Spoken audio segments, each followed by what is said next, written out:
welcome to everyone in South Africa, Brazil, South America, Africa, and beyond. In fact, we have a large number of registrants from, in fact, around the world. As you know, this webinar is entitled Locating Access and Benefit Sharing in Bioeconomy Policies and Praxis, Perspectives from Brazil and South Africa. My name is Tim Modges, and I have the pleasure of moderating this webinar today. The webinar will convene, or does convene, experts, researchers, indigenous peoples, and local communities, and policymakers from both, of course, South Africa and Brazil. Obviously, two megadiverse um, nations, and we want to explore how access and benefit sharing (ABS) frameworks have been, one, conceptualized, two, developed, three, and this is my keen interest, implemented and experienced within the respective national bioeconomies. So this is about experience and about the realities of on-the-ground implementation of ABS policies from a range of people involved, stakeholders, and beyond. I should begin by noting that this is just the first of a number of webinars in a series of webinars which are aimed at foregrounding Global South perspectives on the bioeconomy. And it's part of ongoing efforts to build partnerships with scholars in Brazil, South Africa, and the broader Global South under a program that I'm involved with called Rethinking Biodiversity-Based Economies for Conservation and Equity.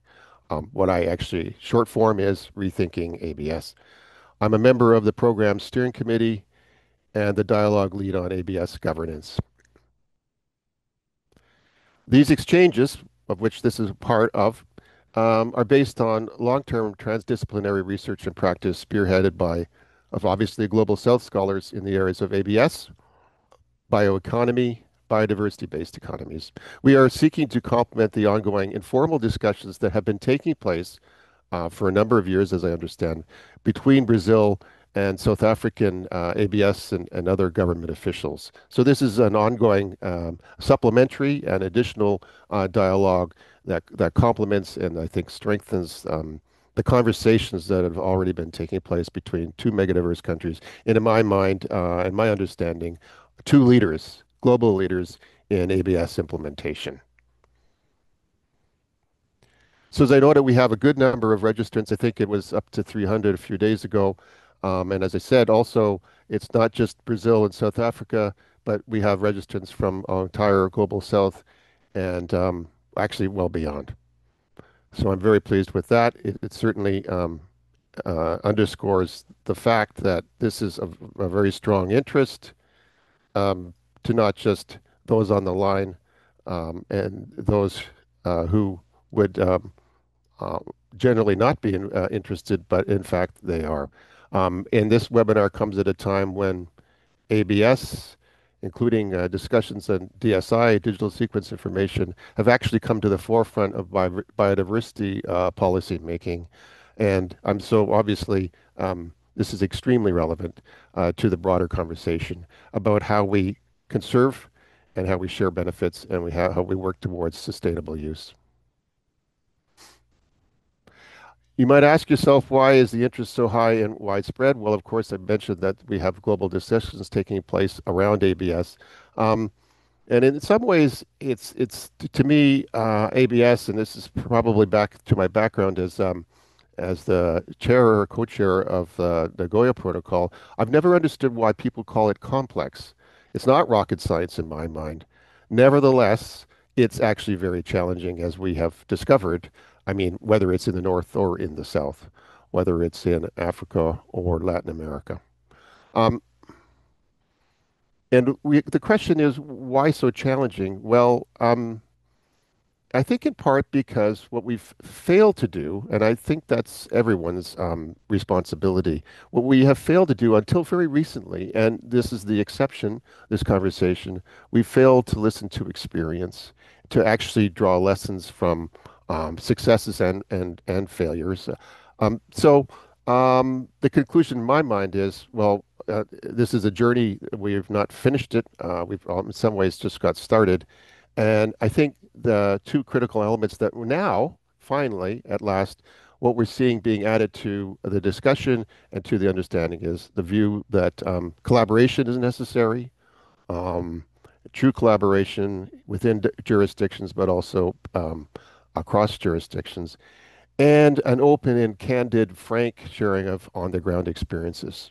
So those two elements have been missing in my mind, but we're actually redressing this through this conversation and others that have been taking place between South Africa and Brazil. So this is a very exciting opportunity for all of us to learn from a group of experts that we've convened here today, whom I'm about to introduce. So it's a privilege and it's exceptional, but I think this will prove to be the norm as the conversations unfold over the next year or two. Believe it or not, my role as moderator is to say little and to listen a lot. So I'm shortly will be saying very little. Um, and I will certainly be listening a lot. So briefly, this is the agenda, and these are the speakers. We'll begin with some opening remarks from my friend Natalie in Pretoria, and then we'll move to our speakers. First in Cape Town, Rachel, and then we'll move across the South Atlantic to Eliane, and then to Roberto. We'll take some questions, and I'll talk about the chat in a moment. We'll take some questions for the panelists, for the previous speakers, and then we'll move actually back to Cape Town, Stemvale, and then over to Fernanda. And then finally, we will have some closing remarks from my good friend Henri de Novion. So that's the agenda, and those are the speakers. I do hope that we have a more detailed biographical sketches available on the website. I'm saving time here. I'm not doing all the speakers justice. I think many of them are very well known to you, and if they're not well known to you, they will be shortly. So again, thank you very much to all our panelists, our experts, and I'm looking forward to the discussions.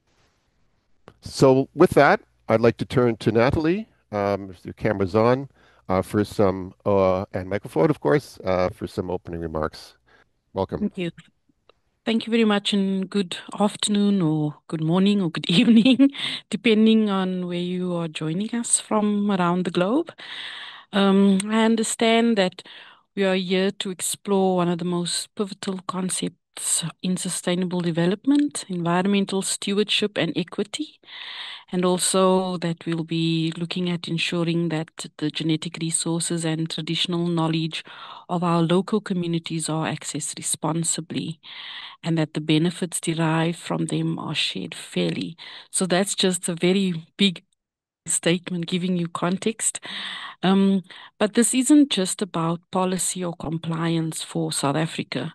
ABS is about building bridges. Today's session promises rich discussions, real world cases, as you've mentioned, Tim, um, and also expert insights about the experience. Whether you're a seasoned ABS practitioner or just beginning your journey, we hope you'll leave today inspired and informed and better equipped to make meaningful impact in your field. It is such a privilege to be on the same platform with Brazil as also a biodiversity rich nation and home to vibrant ecosystems, cultural traditions, and community knowledge that has shaped global understanding of sustainability and innovation. South Africa's landscapes range from the Cape Floristic region to the savannas of Limpopo, and behind these biomes are stories of healing plants, of indigenous wisdom, of century-old relationships between people and nature.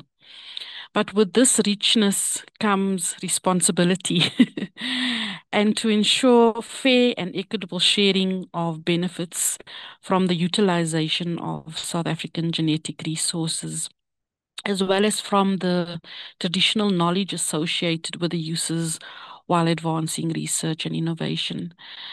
South Africa has been implementing the Nagoya Protocol since 2008 and have already issued about 165 permits and about 495 benefit sharing agreements of which about 190 of them are for traditional knowledge in particular. And these permits and agreements are between the users and the providers of the resource, and also the users and the traditional knowledge holders. So we have two different types of benefit sharing agreements. The implementation of Nagoya Protocol for South Africa has been a learning curve, as we are constantly faced with new cases, such as we just mentioned. The DSI is on the radar, and it's requiring new and improved approaches. The normal procedure, I think that everyone knows very well, is the bilateral approach and at the bilateral level. But recently in South Africa, around about 2019, we have made headway with a sector-wide approach. So this approach has gained some traction, and is being explored for many more other species besides the one that everyone's familiar with, which is rooibos. And it has had quite an impact on the relationships between access providers, traditional knowledge holders, and the users. On the one side, restoring dignity, and on the other side, streamlining the process to comply. So, acknowledging that a lot still needs to be done, we have made huge strides toward building a bioprospecting and biotrade community, which further resulted in a sector level organization on planning, valorization, conservation, and benefit sharing. Our work on benefits for conservation is ongoing and is high on our agenda. We already have produced guidelines, however, it still needs to be brought into law.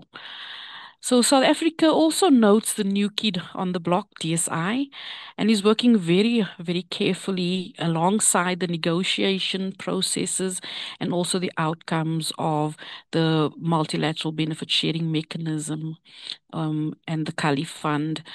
We appreciate the opportunity to be part of this webinar as it paves the way for further discussions and progress in the space. And the South-South discussions could also provide more and improved models that can better serve our people and inspire the world.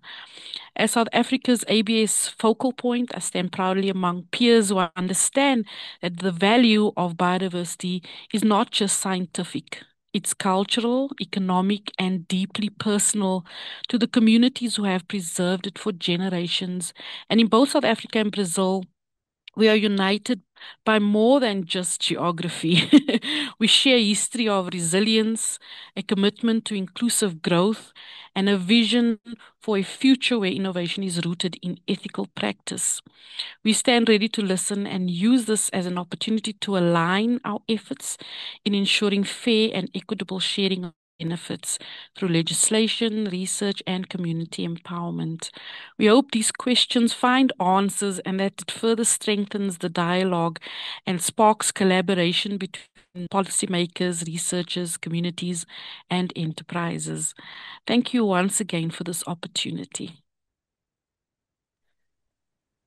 Thank you so much, Natalie. It's a pleasure seeing you. It's a privilege having you with us and opening the meeting.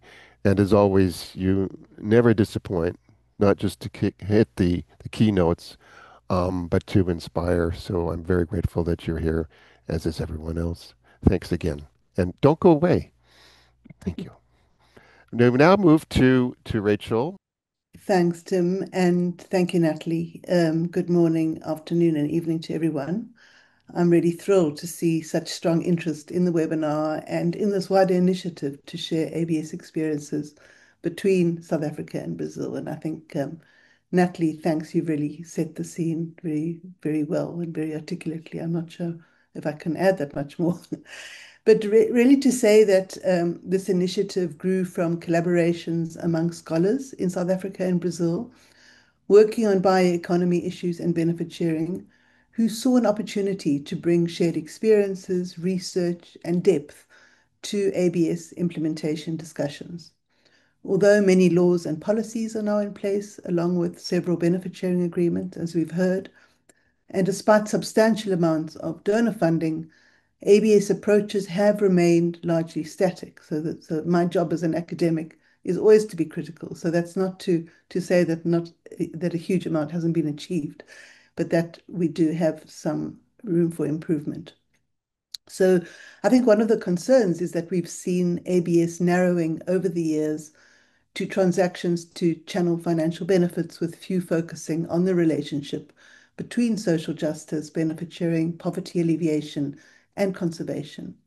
So asking why this is the case and how it can change are crucial questions for today. Just how ABS intersects with wider and increasingly prominent bioeconomy discussions is also a key question today, as these policy initiatives often happen in parallel universes.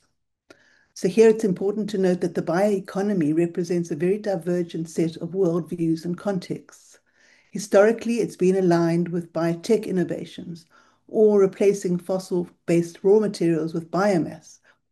But these approaches have been mostly determined by priorities set in the global north or from research undertaken almost exclusively by institutions in these countries. They often sit uneasily in the context of the global south, where questions of economic and social justice might take greater prominence than biotech innovation, or where the direct use of biodiversity might have more relevance for the livelihoods of rural communities than its transformation into a commodity.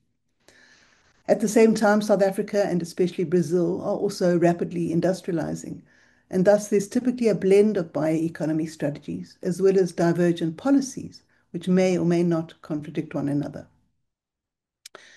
In its leadership of the G20 in 2024, Brazil spearheaded a really progressive set of high-level bioeconomy principles, which for the first time in a global policy context brought biodiversity conservation, traditional knowledge or TK, human rights, poverty alleviation, and inclusive and responsible innovation firmly into the bioeconomy agenda. As you can hear, many of these themes are well aligned to ABS discussions, and South Africa's current leadership of the G20 brings an opportunity to build on these principles and ensure continuity and alignment in their implementation. Which takes me to the significance of the Brazil-South Africa collaboration as a somewhat unique initiative to bring together Global South scholars, practitioners, and policymakers, contributing both the empirical data we need for sustainable and just bioeconomies, but also, and importantly, appropriate and context-specific conceptual and theoretical framings.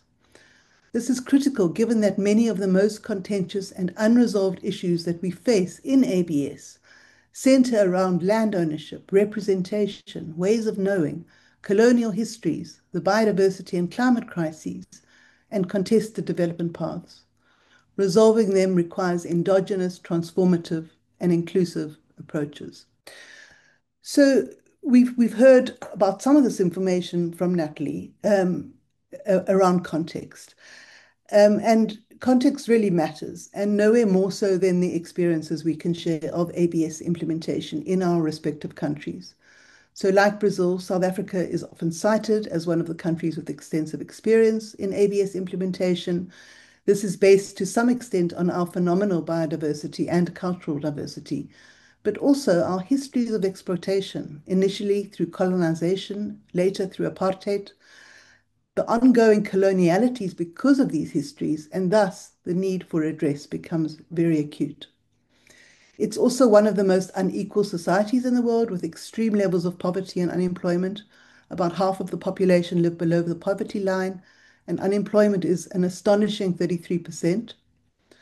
To address these challenges, industrialization is at the center of government efforts to grow the economy, with a focus on manufacturing, mining, and infrastructure.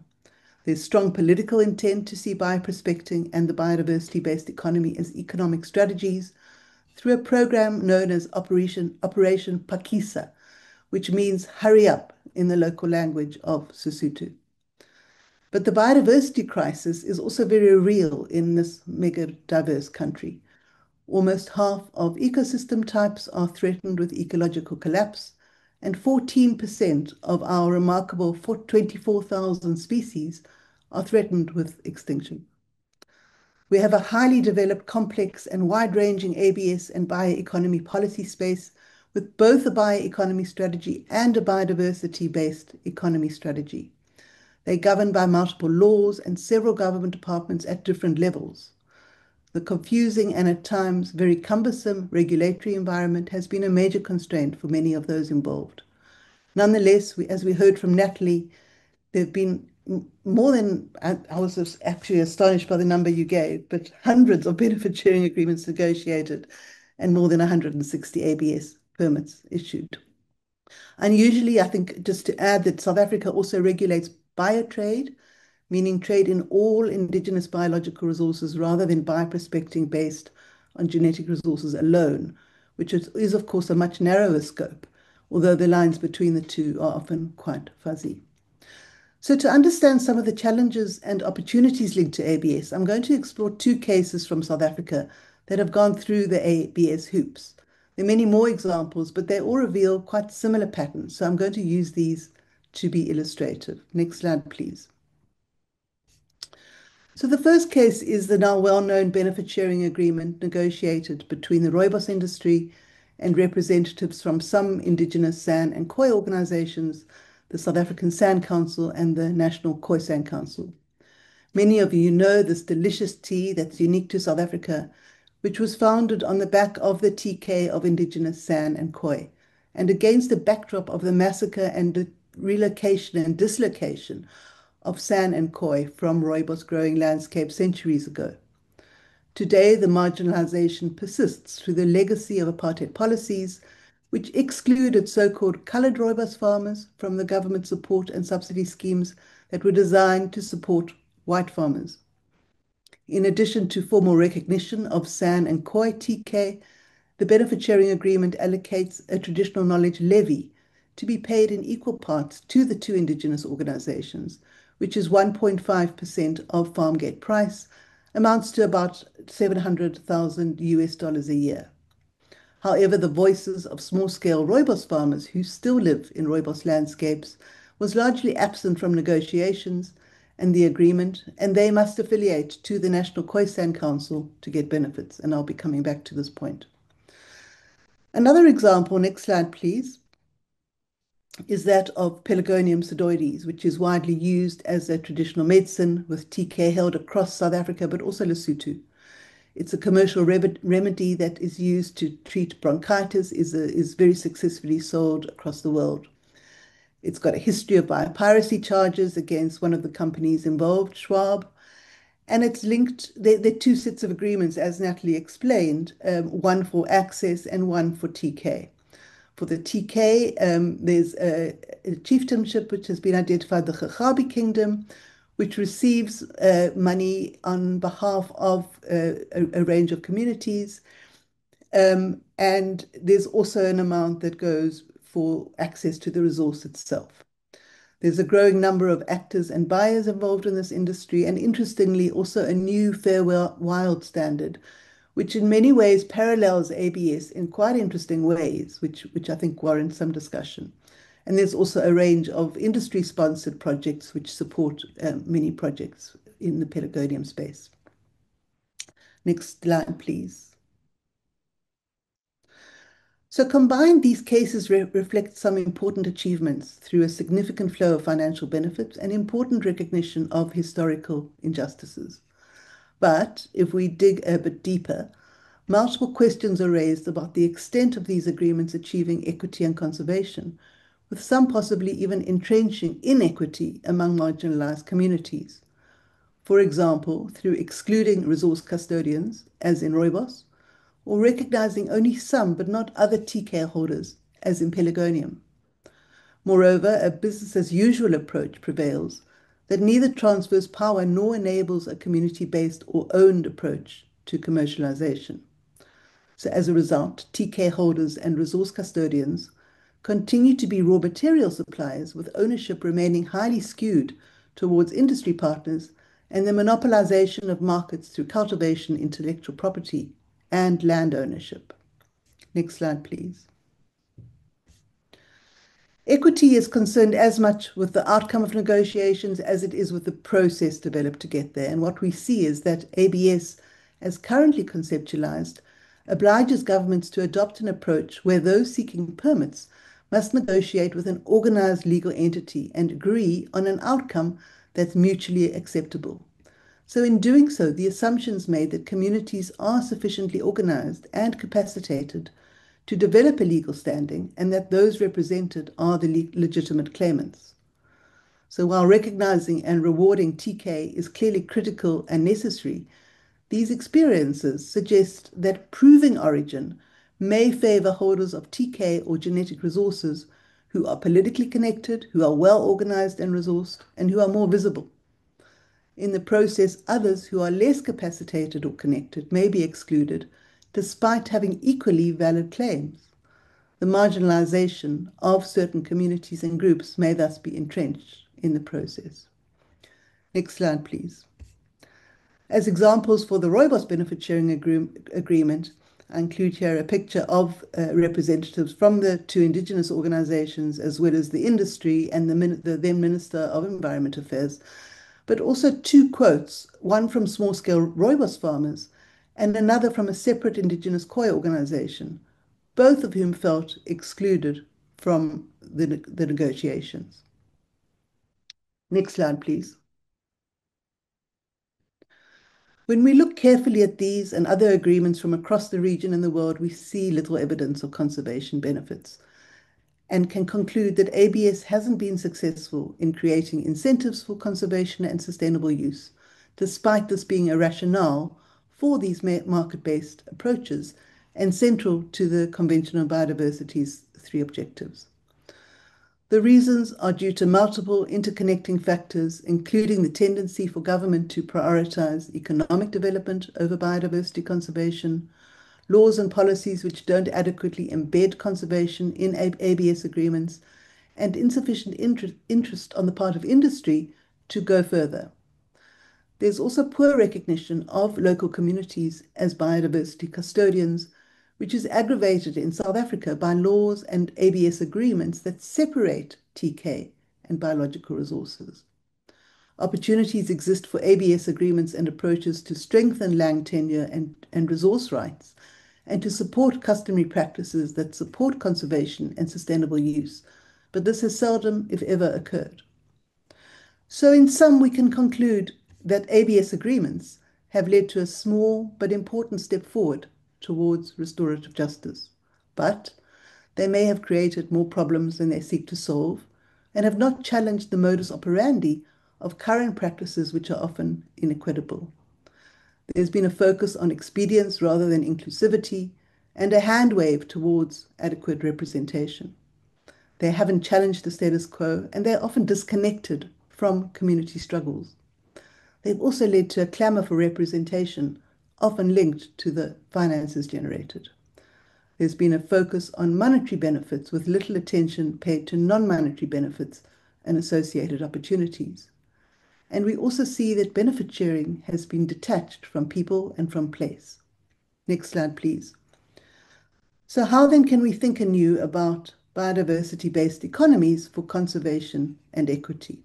And next and last slide, please.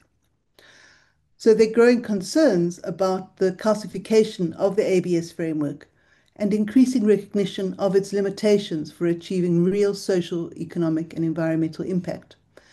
Many view it largely as a compliance framework, although there's potential to make it work much better. We need to give really serious attention to inequalities in value chains, moving away from raw material supply from the global south, giving producers a living wage, and embedding ownership in enterprises. We also need to give attention to the ways in which agreements bring in TK holders and think anew about different approaches to recognize, strengthen, and respect TK.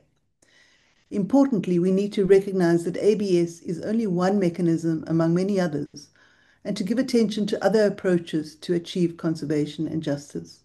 ABS cannot stand alone, and perhaps the bioeconomy and its reframing offer new opportunities to bring in this wider vision, but this will need careful deliberation and a transformative shift from where we are now.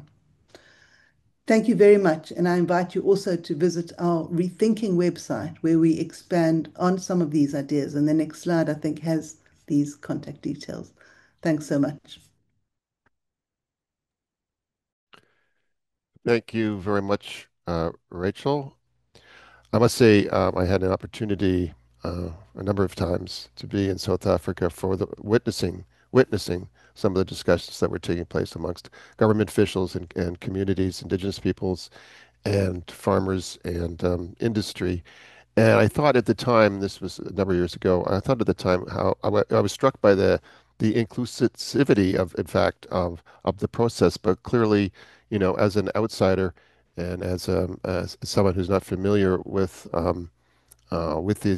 communities and the discussions, I wasn't right.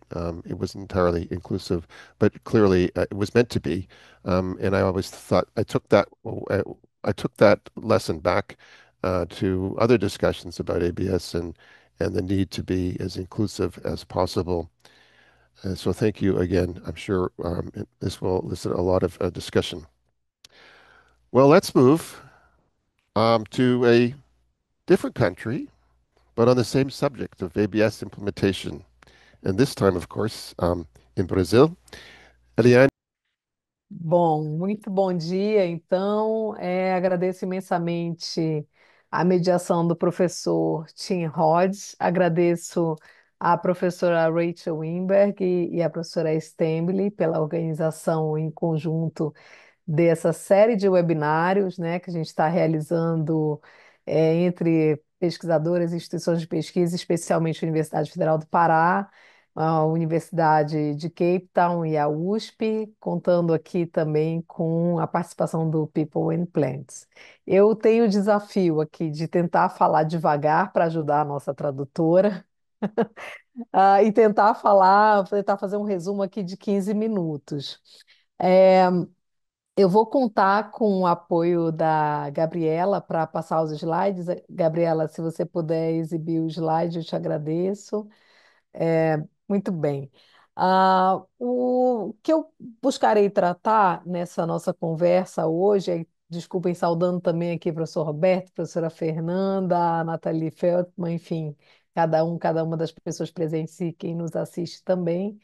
Eu vou apresentar um pouquinho do resultado de uma pesquisa que a gente tem conduzido aqui na Universidade Federal do Pará, por meio de um grupo de pesquisas, que é o Grupo de Pesquisa Direito de Povos e Comunidades Tradicionais, que está vinculado ao Instituto de Ciências Jurídicas e ao Núcleo de Altos Estudos Amazônicos, da minha parte, pelo Instituto de Ciências Jurídicas, e o professor Ricardo Folles, pelo Núcleo de Altos Estudos Amazônicos que a gente tem buscado atentar é para entender esse instituto jurídico da repartição de benefícios, que está presente hoje e começa, né, ele se assinala, né, ele desponta no tema do acesso e uso da biodiversidade e conhecimentos tradicionais, mas ele não está mais só restrito a esse campo.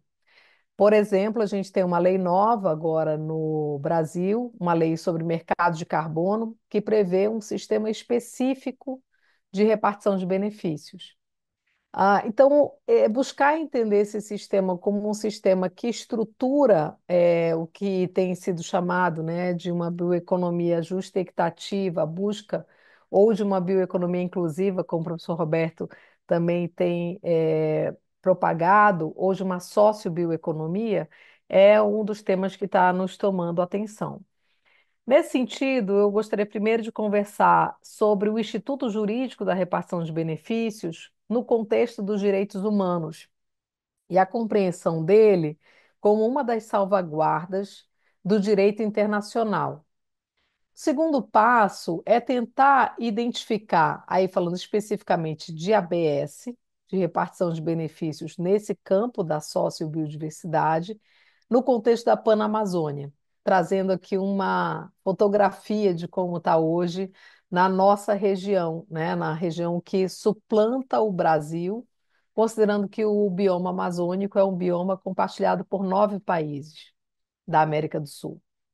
E, finalmente, falar um pouquinho do atual sistema de repartição de benefícios no Brasil, entendendo o papel de protagonista que o Brasil possui na Panamazônia e também no cenário global, e a importância de que esse sistema seja fortalecido para que cada vez mais esse papel possa ser fortalecido, mas também para que a gente possa gerar um caso robusto no Brasil de um sistema que realmente alcance a justiça e equidade que nós originalmente esperamos, né, desse conglomerado de normativas internacionais. Pode passar, por favor. Então, o primeiro ponto é entender que no sistema já bastante consolidado, no sistema do direito internacional público, mas principalmente no campo do sistema interamericano de direitos humanos, o Instituto Jurídico da Repartição de Benefícios é compreendido como uma salvaguarda.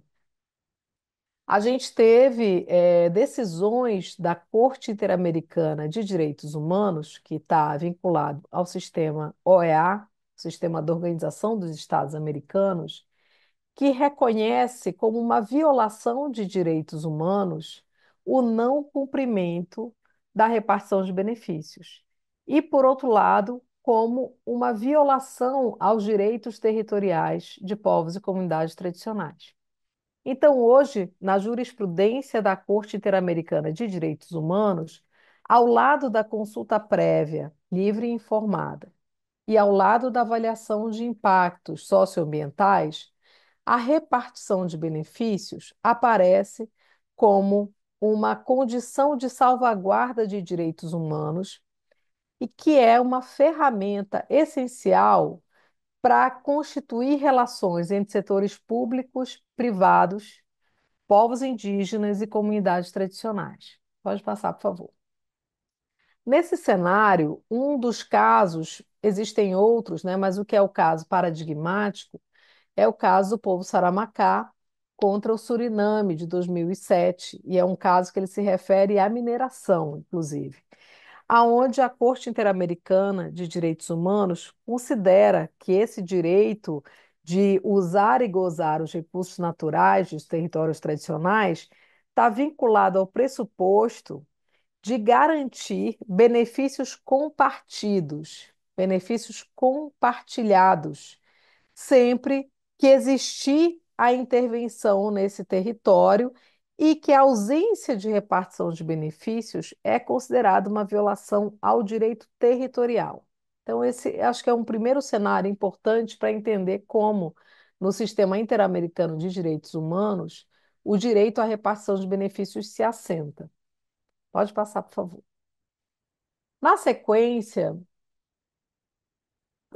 olhando, dando um zoom, né, saindo aí do sistema interamericano como um todo e chegando um pouco mais na repartição de benefícios na Panamazônia, nós vamos ter a Amazônia como um bioma compartilhado, um bioma que ocupa a maior parte, né, do território brasileiro, maior parte da Panamazônia é ocupada, ela está em território brasileiro e, ao mesmo tempo, a Amazônia compõe 60% do território nacional.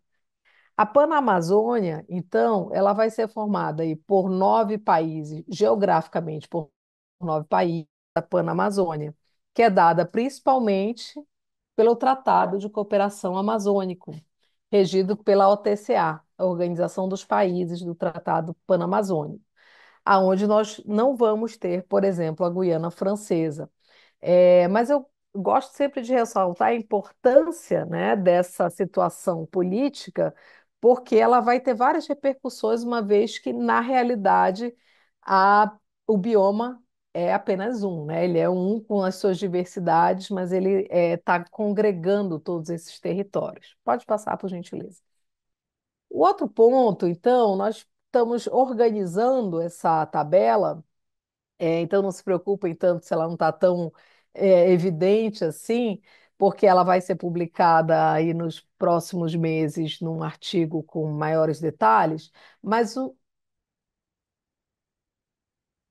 ok? Ela aparece, né, nessa tabela, a gente tem aí uma demonstração de alguns dados que eu acho que são importantes. Primeiro, muito embora uma boa parte dos países da Panamazônia façam parte do Protocolo de Nagoya, enfim, o único que não é, a gente tem dois países aí que não fazem parte, né, o Suriname e a Colômbia, por estranho que pareça, a gente tem, ao mesmo tempo, uma ausência da implementação efetiva desse protocolo. Um exemplo disso são dois instrumentos do Protocolo de Nagoya que são importantíssimos, que são, desculpem, eu acho que está tendo algum problema com a interpretação. Ah, conseguem ouvir agora? Me deem alguma sinalização, time. Tá ouvindo? Tá boa a interpretação para vocês? Ok? Ok, pronto.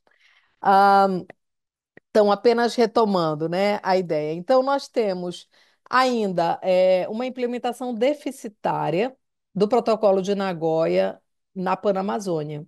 Um exemplo disso são dois institutos muito importantes, os checkpoints e os certificados de conformidade internacional.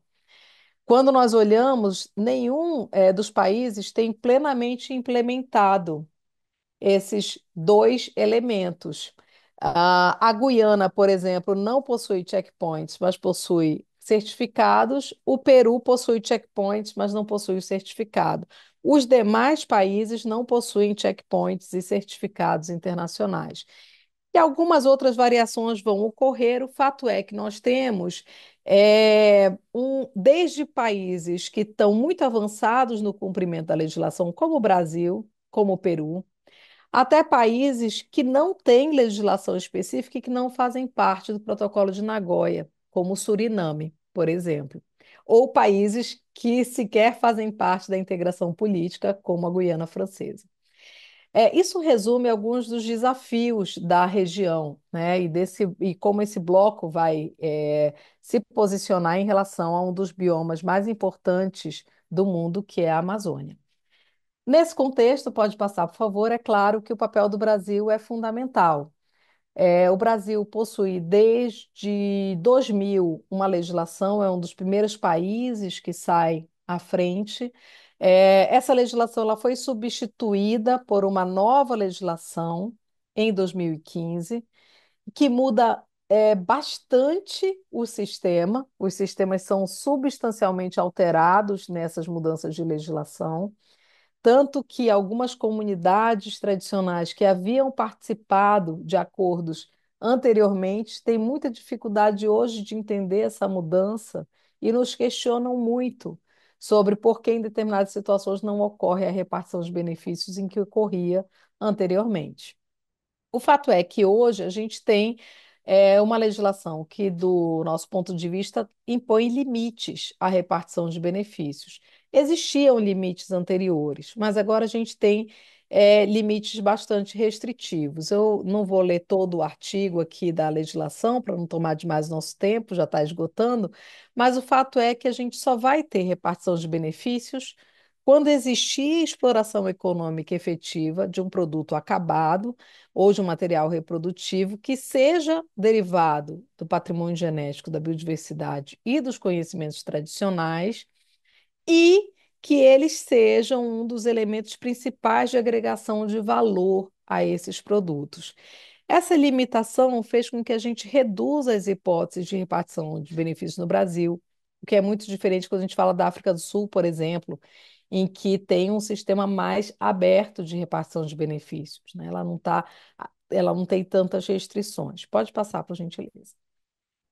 E não vai dar tempo de explicar, mas é só para entender que a legislação ela traz uma repartição de benefícios voltada a um fundo, né, que é chamado de monetário, Fundo Nacional de Repartição de Benefícios, em que prevê um percentual de no máximo 1%, mas que pode ser reduzido, e também as não monetárias, né, que são aquelas que podem se reverter, por exemplo, em benefícios, em cursos de capacitação ou outro tipo de repartição. Mas se nós olharmos só para o Fundo Nacional de Repartição de Benefícios, a gente vai observar que ele é um fundo que tem tido dificuldades ainda para ter a sua robustez efetivada, em que pesem esforços reais do atual governo para consolidá-lo. É fato que a lei é de 2015 e somente há cerca de 5 anos, mais ou menos, é que começaram esforços, ou até menos, na verdade, de que começaram esforços efetivos para que esse fundo venha a ser eficaz. Pode passar, por favor. Isso resulta, então, que do total de notificações, e aí só para entender, a repartição de benefícios ela vai nascer quando existir um ato administrativo chamado notificação de produto.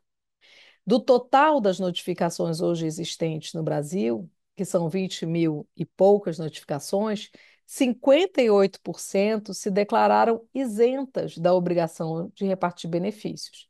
Ou seja, se chegou até o produto final, mas esse ator informou ao governo que não é hipótese de repartição de benefícios. Desses 58%, a gente tem aqui que declaram, perdão, daqueles que declaram a repartição de benefícios, a hipótese de repartição de benefícios, que é cerca de 41%, eles ainda dizem que ah, declaro que a repartição de benefícios vai ocorrer, né, em termos não monetários ou monetários. A maior parte, aí cerca de 58% em termos não monetários. Pode passar, por favor. Ah, bom, infelizmente está muito reduzido, mas é só para informar o último dado que a gente tem do Fundo Nacional de Repartição de Benefícios é de que ele possui aí cerca de 9 milhões de reais em caixa. 9 milhões de reais é um valor bastante reduzido. A gente está falando de reais, né? Seria talvez 1 milhão e poucos dólares aí, se a gente fosse tentar converter. Isso para um fundo público é algo bastante reduzido. O que nos indica, então, que a gente ainda precisa fazer no Brasil esforços mais incidentes para conseguir realmente ampliar a adesão à repartição de benefícios e o fortalecimento desse fundo. Bom, aqui eu encerro, meu tempo também já se esgotou, e para ficar aí bem na nossa marca, eu vou agradecer a todos e todas as pessoas que estão aqui presentes e deixo o meu contato. Muitíssimo obrigada. Thank you very much, Eliane. And fascinating and factual and current. And obviously, like South Africa and everywhere else for that matter, um, there's much to be done. But from what I understand, certainly some progress forward. Absolutely, I would say. Without further ado, Roberto, please, the floor is yours. Thank you. Thank you, Tim. Hello, everyone. Eu vou fazer a minha apresentação em português, mas os slides estão em inglês, tá? Inicialmente, eu quero dizer que eu fiquei muito feliz em receber o convite da professora Rachel para participar desse primeiro webinar, uma iniciativa que expande o diálogo entre a África do Sul e o Brasil, num tema tão relevante quanto o acesso e repartição de benefícios, né? Muito feliz também de estar aqui num painel com a professora Eliane, com Fernanda Caingang, com é, Henri, com vários colegas que estão há anos trabalhando nesse tema, e espero que essa seja uma forma de intensificar essa colaboração e enriquecer esse debate. Como agrônomo e antropólogo, eu desde a década de 80 eu tenho trabalhado junto a comunidades tradicionais no estado do Maranhão, principalmente, que tem característica de serem comunidades em que as mulheres têm um protagonismo muito grande, as quebradeiras de coco da Palmeira Babaçu, que é o seu principal meio de vida e que há cerca de 2 décadas estão também envolvidas em acordos de repartição de benefícios, né? Depois de atuar como pesquisador do Centro Mundial Agroflorestal, o ICRAF, né, nos últimos 13 anos estou vinculado como pesquisador da Embrapa, empresa brasileira de pesquisa agropecuária, e eu espero contribuir nesse debate discutindo essa interface da agenda de pesquisa em bioeconomia na sua abordagem inclusiva, né, na Amazônia, e o contraste entre o discurso e a prática da atuação do setor privado nesse campo. Próximo, por favor.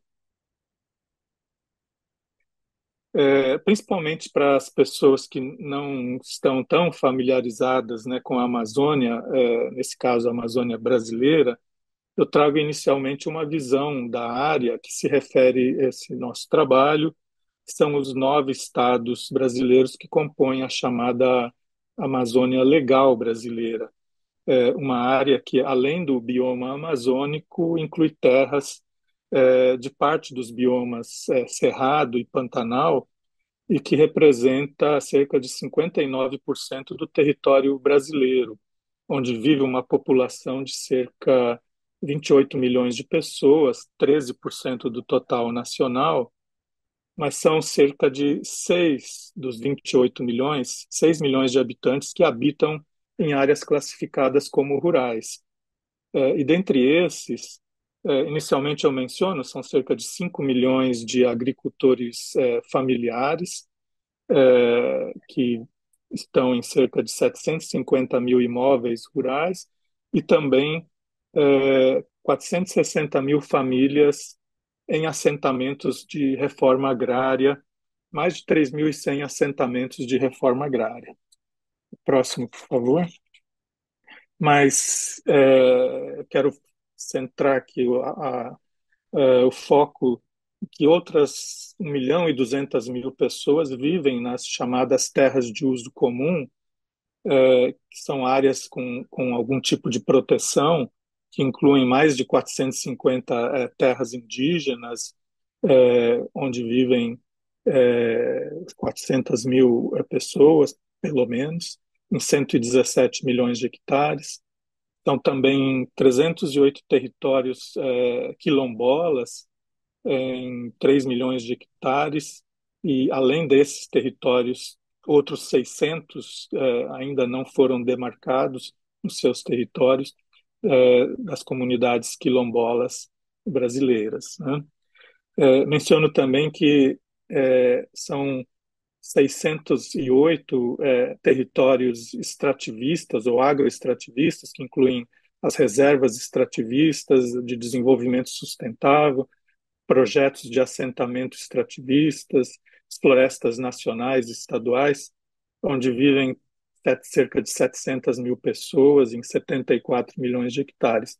E ao lado de 179 unidades de conservação de proteção integral, temos então uma área aqui que alcança 47% da Amazônia Legal brasileira, 2,4 milhões de quilômetros quadrados, onde vivem pelo menos 275 mil famílias, né?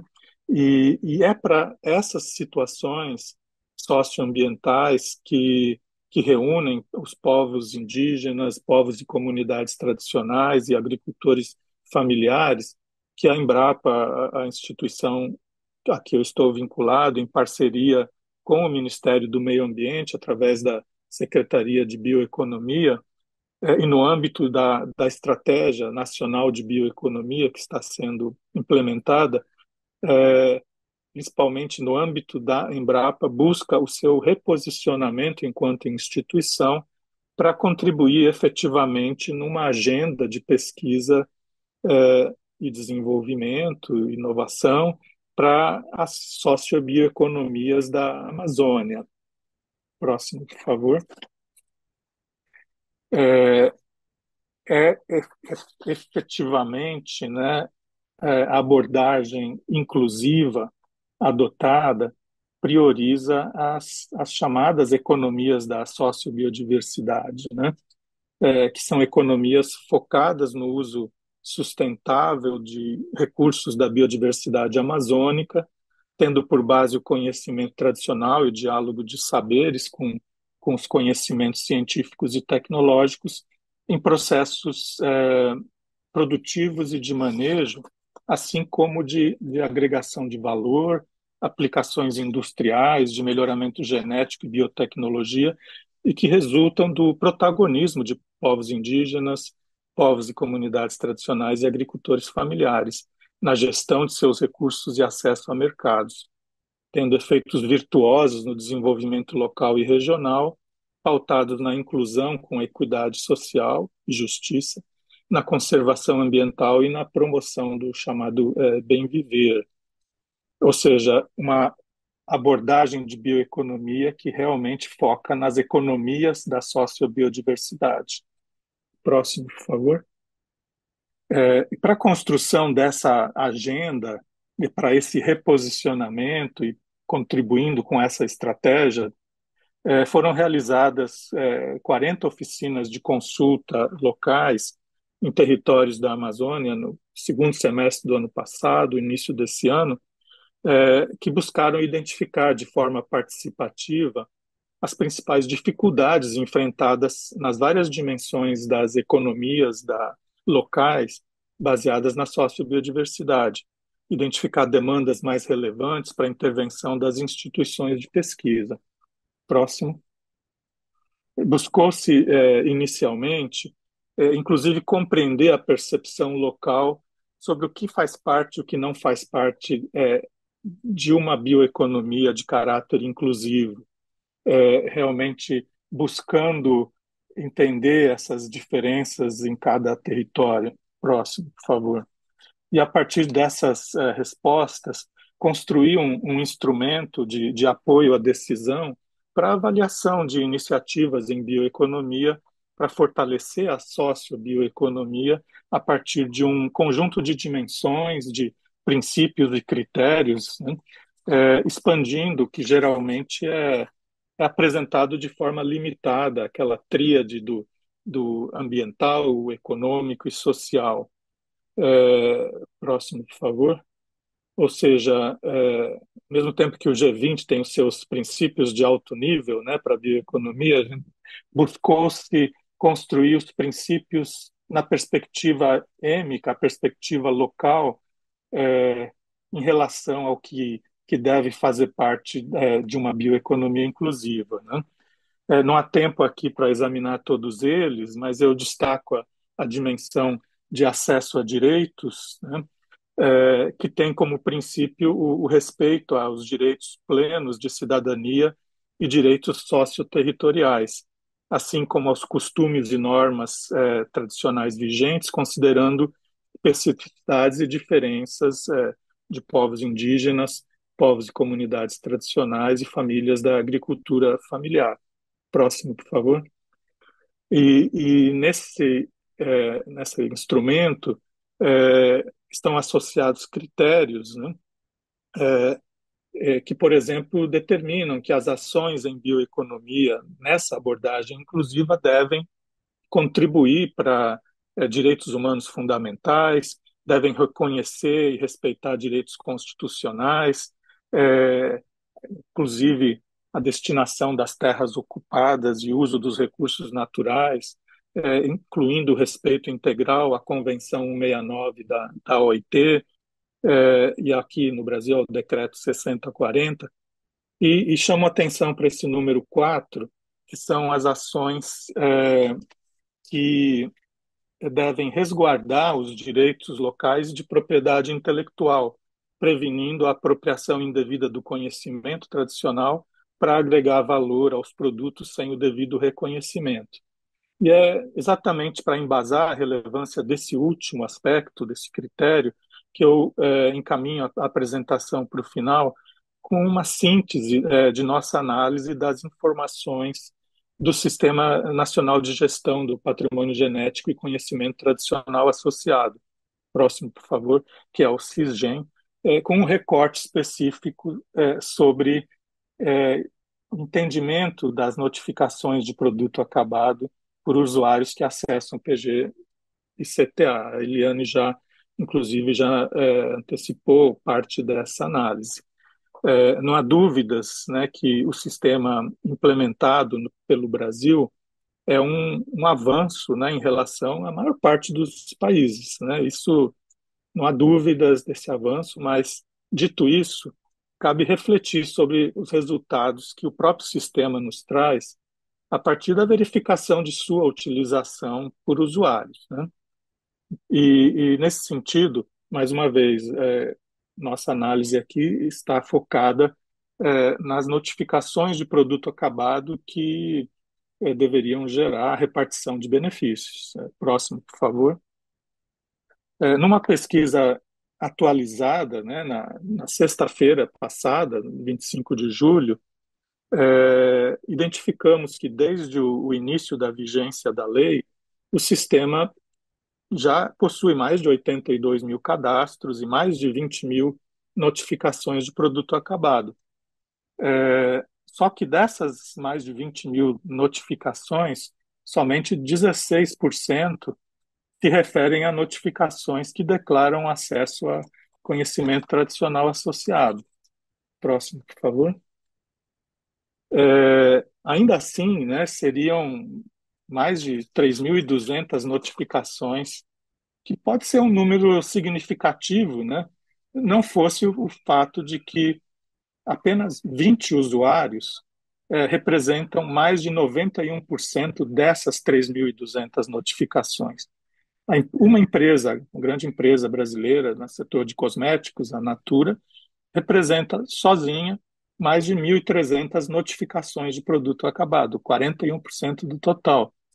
Então, são, sim, 3.200 notificações de produto acabado, mas por apenas 87 usuários desde o início da vigência da lei. E desses, 60 usuários se declaram isentos de repartir benefício.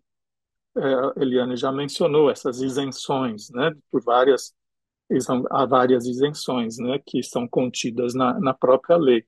São somente 27 usuários em todo o país que declaram conhecimento tradicional associado ao patrimônio genético.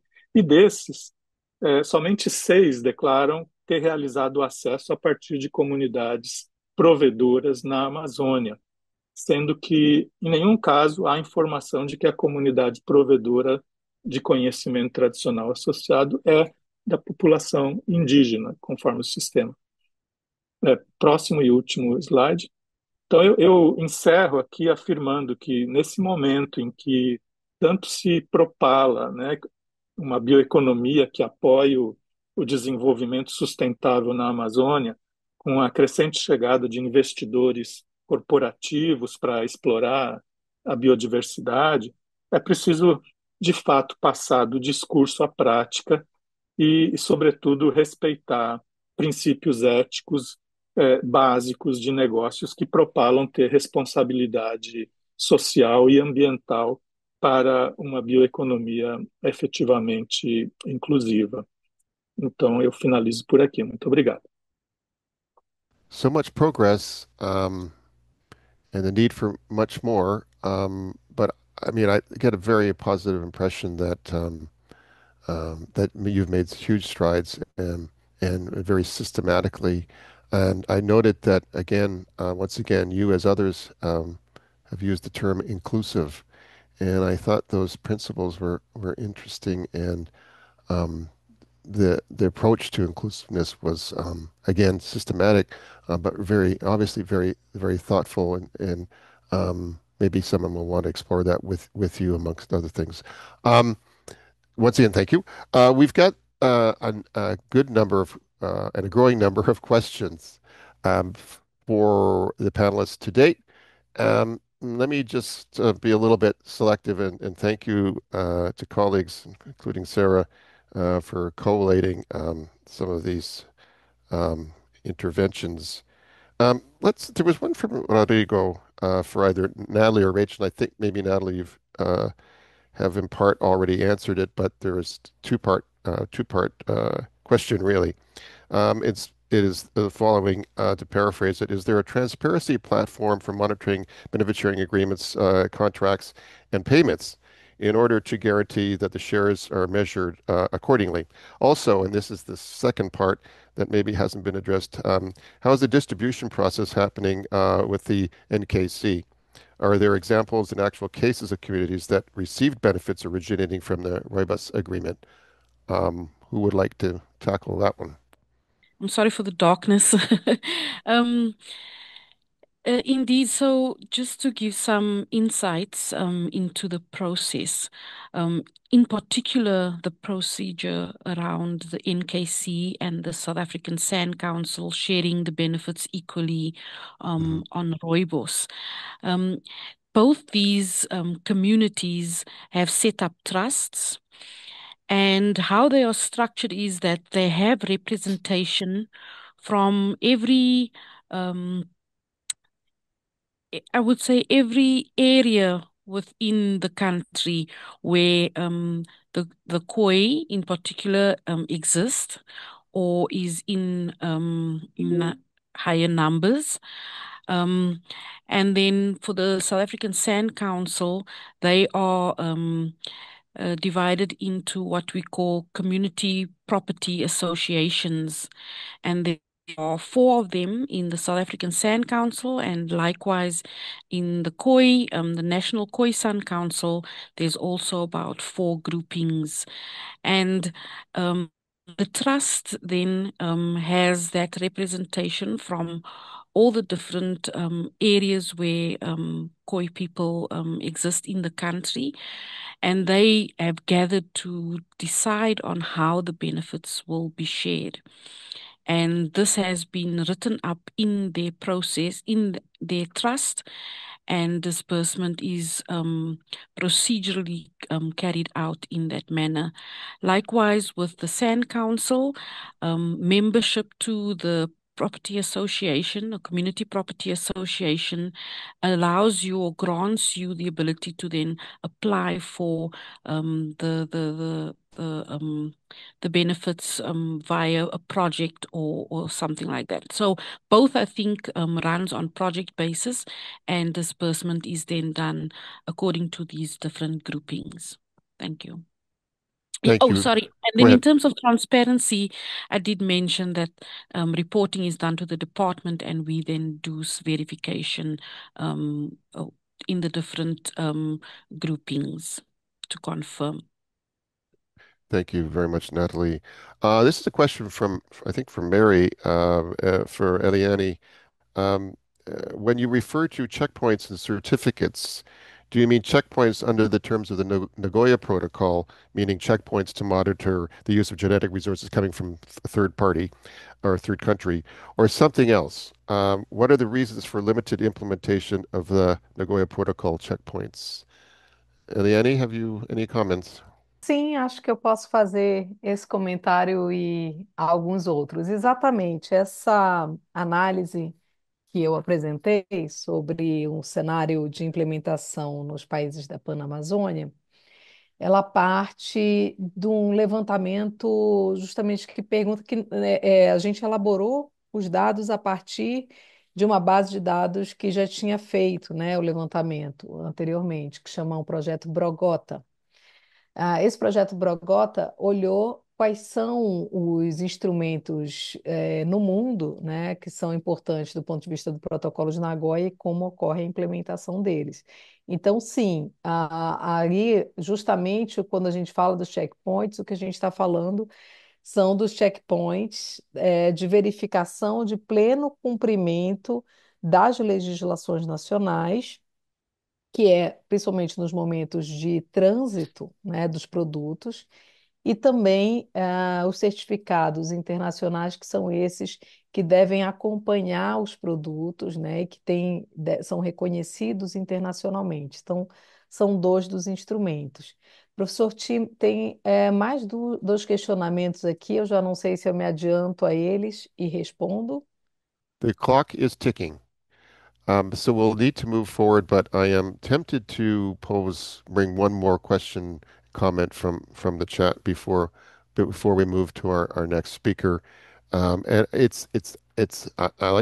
I like all of these questions. This is an interesting one. I'm not sure who it's from, but roughly speaking, I'd like to know how researchers in the field of botany and ethnobotany can support with studies already carried out in the distribution of benefits. So, what role can they play um, in that regard?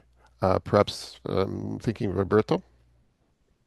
Yes, I found this a very interesting question because it is important really uh, to document the use of biodiversity by traditional communities, and even through articles and publications, that this is important as a source of you know documentation that can uh, support agreements and Hmm. the local legislation. So I think is a very timely question because we need more and more publications that document this use. Thank you. Thank you very much, Roberto. So we're now moving to the next segment of the webinar, and we've had a change in last minute change in speakers due to some, I believe, some health issues.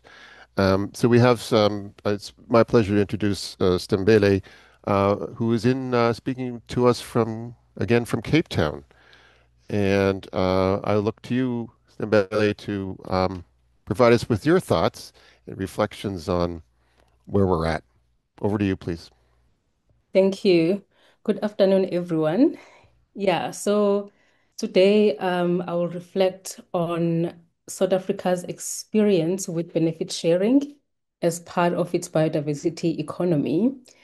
So, where I do my research, IPLCs include those who identify as Indigenous, Black, and colored. These groups are marginalized in the natural product industries such as your rooibos, honeybush, buchu, pelargonium, and scilitium, just to name a few.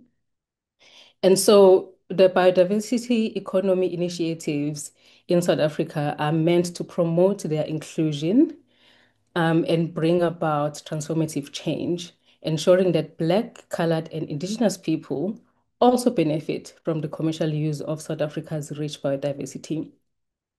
However, what we see in practice is that while these initiatives and ABS agreements are important steps towards addressing marginalization, they often remain just that, the initial steps or a start.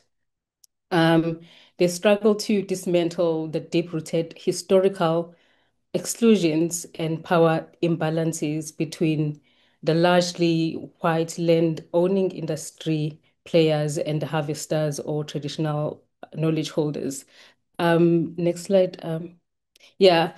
Um, I'm just showing pictures there of how the TK holders and indigenous communities inhabit land in South Africa. I could have shared more, but basically you have your pelargonium industry, which grows mostly in the homelands, which is like a picture on my top left.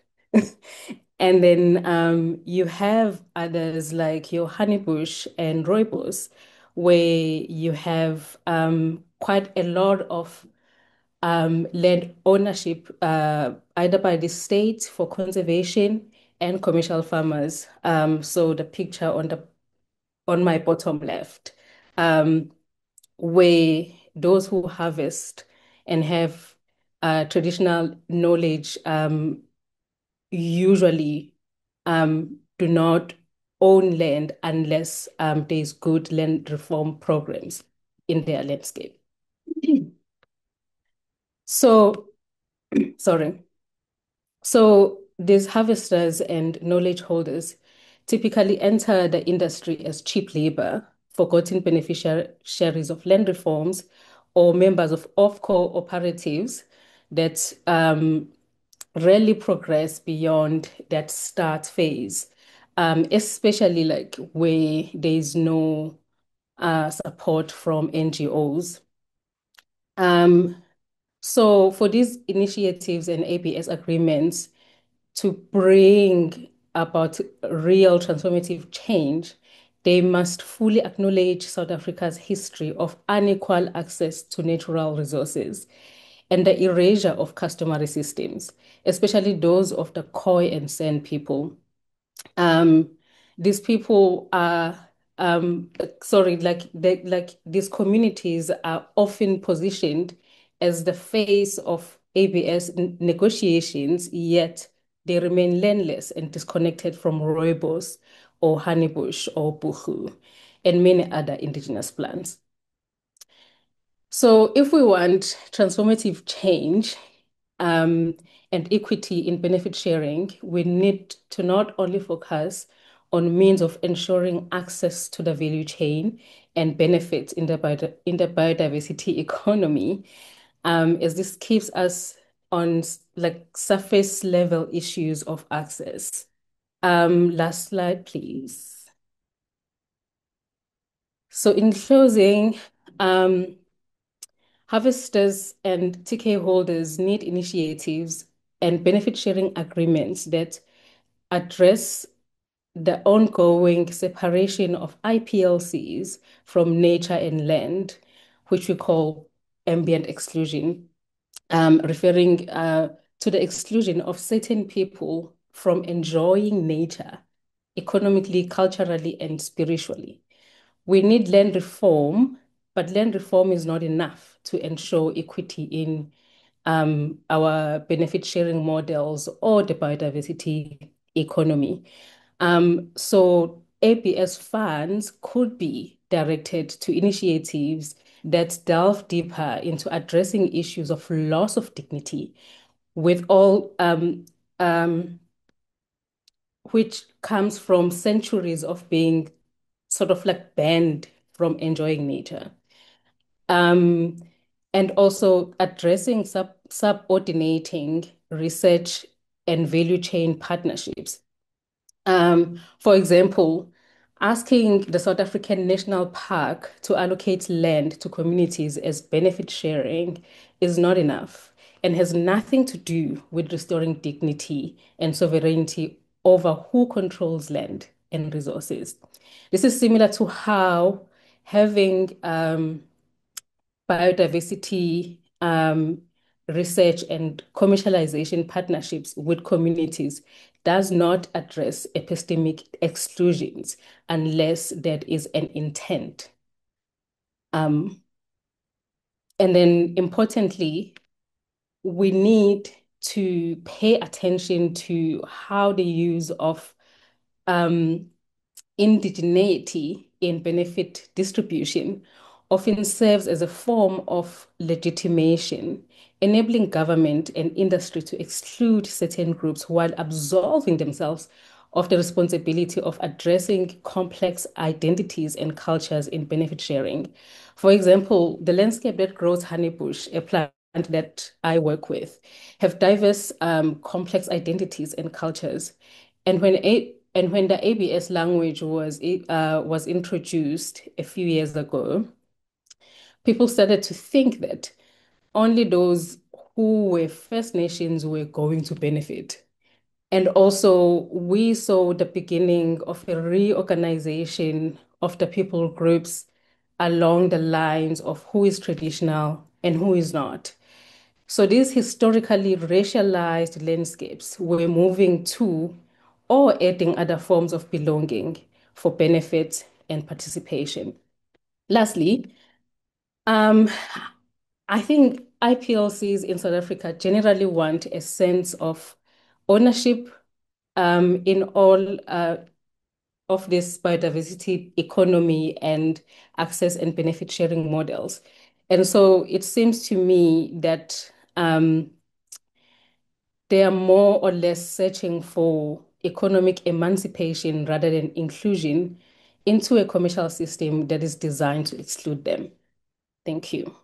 So we now should move more quickly. I'm sorry to go on, but to Fernanda.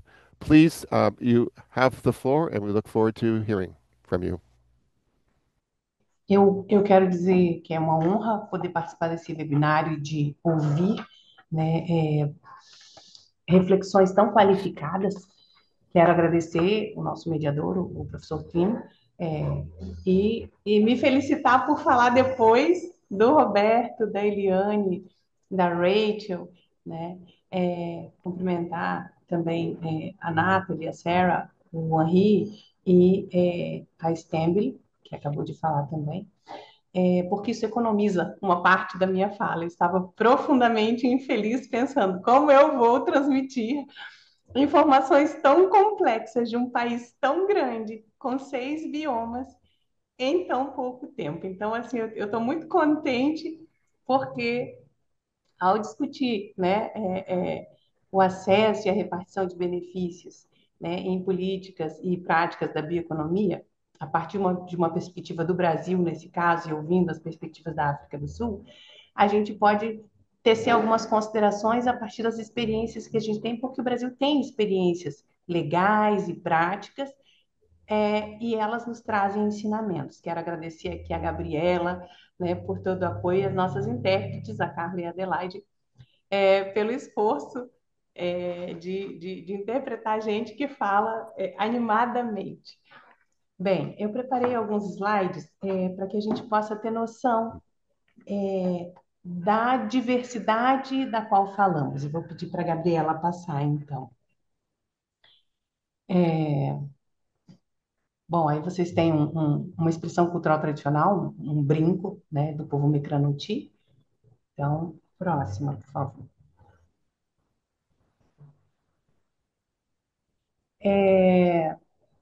Bom, eu sou especialista em indigenismo da Fundação Nacional dos Povos Indígenas, que é o órgão oficial no Brasil que trata da promoção, da proteção dos direitos dos povos indígenas, e é a partir dessa experiência, né, como advogada indígena, como especialista dessa matéria, que eu vou, né, trazer algumas considerações.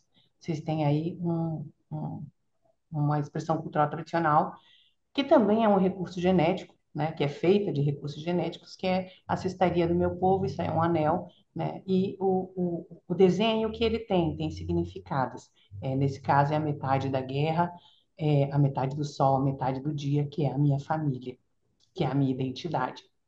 Próximo, por favor. Eu venho do bioma Pampa, eu venho do sul do Brasil, são 60 mil pessoas, é um povo grande que habita em pequenos territórios, né? Então, quando a biodiversidade é exterminada, quando a biodiversidade sofre, as nossas culturas também sofrem, né? Então, assim, as coisas são interligadas. E isso é a primeira coisa que a gente precisa pensar quando se discute repartição de benefícios, né? Então, em 20 anos negociando nas Nações Unidas, eu percebo que a maior divergência é o benefit sharing, é a repartição de benefícios. Então, e sempre falei, muito recentemente eu estou como governo, mas eu sempre falei como organização indígena, nós somos os últimos que falam e nós somos é, é, levados a falar com um tempo muito limitado, tem 1 minuto para falar. Né? Então, como é que nós colocamos toda essa diversidade na pauta das Nações Unidas para proteger os nossos saberes, os nossos recursos genéticos, desse extrativismo intelectual do qual nós temos sido vítimas por séculos, e não se trata de que as empresas desconheçam, os estados desconheçam, que se trata de recursos genéticos e de conhecimentos tradicionais de povos indígenas ou de comunidades locais ou de povos tradicionais.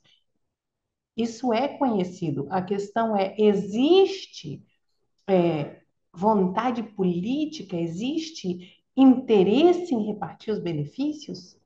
Porque nós estamos falando de bilhões, né, em moeda estrangeira, bilhões de euros, bilhões de dólares, bilhões de ienes, bilhões de libras esterlinas, né? Então, assim, enquanto isso, o sul global padece de crises humanitárias como fome, Então, é preciso pensar na transparência, nas medidas que se pode implementar, e a bioeconomia é uma dessas possibilidades. Pode passar, Gabriela, por favor. Não prometo falar de nada do que está aí, porque já está tudo aí escrito. Mas nós vamos pensar a partir das falas que foram feitas, das perguntas que estão no chat. Pode ir para frente, por favor. Então, hoje, o Roberto colocou, né, a Amazônia, a professora Eliane colocou a Amazônia Internacional, né, eu vou trazer os povos indígenas, né, que estão dentro desse contexto. Nós somos hoje 305 povos indígenas no Brasil, povos que falam 274 línguas distintas. A cada 2 semanas desaparece uma língua no mundo. Isso são dados da Unesco. O Brasil tem 66 povos de recente contato ou povos de situação de isolamento voluntário, povos que viviam como se vivia em 1500, né, na época da invasão. Então, nós somos hoje 1.700.000, 1.800.000 pessoas que se representam 0,8% da população brasileira, menos de 1%, mas que estão, como o Roberto mostrou, nos 13% mais conservados da biodiversidade brasileira, que é uma das maiores biodiversidades do planeta. Mas essa biodiversidade, ela não é uma coincidência feliz. Esses biomas foram plantados por esses povos. A interação entre seres humanos e biodiversidade, ela pode ser muito respeitosa. Os povos indígenas têm essa lição para trazer. Nós somos parte do planeta e nós não temos 2,5 planetas. E esse é o ritmo em que a indústria está consumindo o nosso planeta aí. A gente não vê biodiversidade como fonte de lucro, como recurso, nós vemos como fonte de vida. Então, são visões de mundo distintas que a gente leva para as Nações Unidas e tem 1 minuto para falar. Bem, podemos ir, pode passar, Gabriela? Então, nós temos aí 6 biomas e eles são conectados. A Amazônia é uma floresta plantada, ela está no limite da sua capacidade de autorregeneração e ela é responsável, né, pela economia que mantém povos que vivem, né, seus estilos de vida dependem dessa biodiversidade e que são os principais impactados quando essa biodiversidade sofre, seja por mudanças climáticas, e nós seremos aí os anfitriões da Conferência das Partes da mudança do clima no final do ano e que vai discutir bioeconomia. Mas a Amazônia não é o único bioma em perigo e ela não se sustentará, pode passar, Gabriela, se o Cerrado cair, que é o berço de águas do Brasil. As principais bacias hidrográficas do Brasil nascem no Cerrado, né? Então, assim, se o Cerrado, que está caindo, porque o agronegócio, né, que é um modelo que não tem nada a ver com bioeconomia, é uma necroeconomia, né? São necronegócios, são necroprodutos, porque eles vendem morte biológica, eles vendem morte cultural. Se esse modelo não for repensado, se as práticas de repartição de benefícios não passarem a trabalhar em escala global com transparência, com medidas de rastreabilidade, de reconhecimento de direitos que sempre existiram, mas que foram historicamente negados, nós teremos uma crise e todos nós pagaremos por ela, né? Pode passar, Gabriela. Então, aí vocês têm os diferentes biomas do Brasil, né? Então, a Amazônia, o Cerrado, o Pantanal, né? E que têm sido ameaçados e que tem e quando a Amazônia cai e chega no limite aí de 25%, ela está em 20% de desmatamento, os rios aéreos, a umidade que permite que chova no Sudeste, na Mata Atlântica, é afetada, né? Pode passar. Então, quando a gente fala de bioeconomia, nós falamos de estilos de vida que vão mudar. Então, a Caatinga, que já é o semiárido brasileiro, vai desertificar. Então, nós vamos mudar a nossa economia ou sim ou sim. A questão é, nós estamos dispostos a abrir mão de alguns números na balança comercial para ter equilíbrio? O benefit sharing é isso, a repartição de benefícios é isso.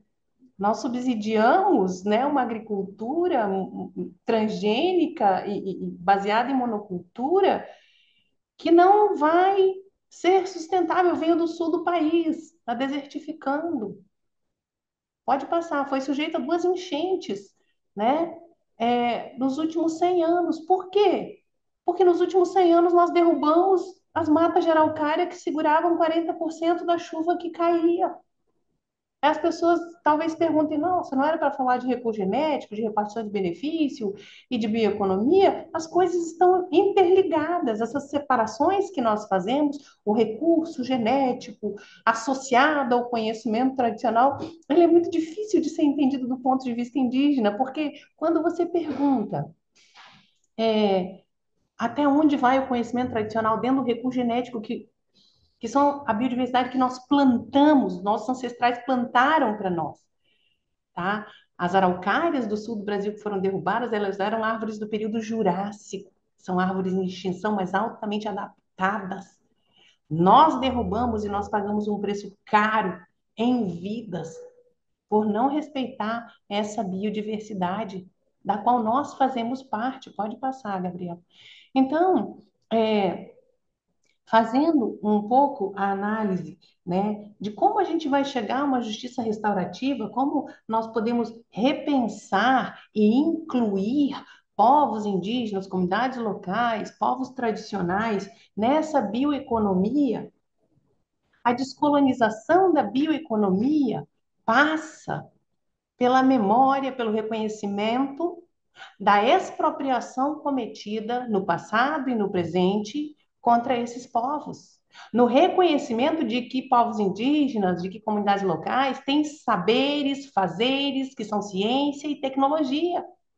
Porque o quilo do chá é vendido a um preço em centavos, mas o quilo da substância patenteada é vendida por milhões. E isso é uma disparidade que nós podemos chamar de injustiça epistêmica. O seu saber não tem valor. Ele passa a ter valor quando eu patenteio, isolo a molécula desse saber que você tem há séculos, há milênios. Então, assim, vamos reconhecer de onde vêm as principais causas de expropriação dos saberes e dos fazeres, dos recursos genéticos dos povos indígenas, que não se separam, eles não são associados, desculpe. A legislação tem um erro grave, porque não podem ser dissociados. O piqui do xingu é uma fruta, foi desenvolvido pelas mulheres indígenas para não ter espinho. Aí um pesquisador pega o piqui e diz, não, eu vou pesquisar só o recurso genético, mas o melhoramento genético daquelas mulheres está presente dentro daquela fruta. Qual é o ponto de separação? Não, aqui é conhecimento tradicional associado e aqui é só recurso genético. Isso não existe. Então, no passado, isso é negação de direitos, tá? No passado, disseram para nós, vocês não são seres humanos. As terras foram declaradas vacantes pelas coroas portuguesas, né? Então, as terras foram declaradas res nullius, terras de ninguém. E hoje, o conceito de domínio público é aplicado aos nossos conhecimentos, aos nossos recursos genéticos, para dizer é o bem que pertence a todos e, portanto, a ninguém em especial. Nós continuamos negando direitos. Então, lá em 92, pode passar, foi criada uma convenção, várias, na verdade, né? A Convenção sobre Diversidade Biológica, foi criada a Convenção de Combate à Desertificação, a Convenção sobre Mudança Climática, é, e elas inauguram uma nova era em que se reconhece povos indígenas como sujeitos de direitos ambientais. Mas por que as metas não são cumpridas? Por que nós não conseguimos implementar um programa de trabalho sobre o artigo 8J que trata de conhecimentos tradicionais? Por que nós não conseguimos implementar práticas de acesso e repartição de benefícios, sendo que a gente gastou 6 anos só para criar um protocolo em Nagoya, às 3 da manhã? E lá disseram para a gente, mas tudo que fala sobre patente não é ali que você vai tratar. Tem que ir para a Organização Mundial da Propriedade Intelectual, porque é lá que se discute, porque isso é ligado à Organização Mundial de Comércio. E nós fomos para a Organização Mundial da Propriedade Intelectual. Então, assim, tem um histórico em que os povos indígenas têm batalhado para dizer: olha, nós estamos tocando os nossos maracás para manter o céu sobre as nossas cabeças e as de vocês também, mas ele está para cair. E essa descolonização, ela pode ser feita. Existem muitos problemas nos acordos internacionais, na legislação nacional também. Mas ter medidas práticas, respeitar os costumes e tradições, criar protocolos de uso por povo, isso é essencial, porque nós temos diversidades, mas o nosso direito consuetudinário, o nosso uso, o nosso costume, a nossa tradição, ele pode servir para solucionar conflitos para os quais o direito posto não tem solução. E os Craô ensinaram isso quando a Unifesp fez aí um acesso e todos os povos de língua timbira tinham o mesmo conhecimento. Eles disseram, não, tudo bem, nós vamos respeitar porque foi feito acordo na tua terra, parente. Isso é direito consuetudinário. Isso é solução de conflito. De Uhum. conhecimento compartilhado, pode passar. E aí, nós temos marcos que são referência para os povos indígenas, como a Carta de São Luís do Maranhão, né? Como a carta escrita pelos Excuse me, parentes em Fernanda. continuidade. Finish. Fernanda, if we could wrap up yours soon, please, because we've got so many questions as well, and I really hesitate to interrupt you, but there will be more questions for you as well. Thank you.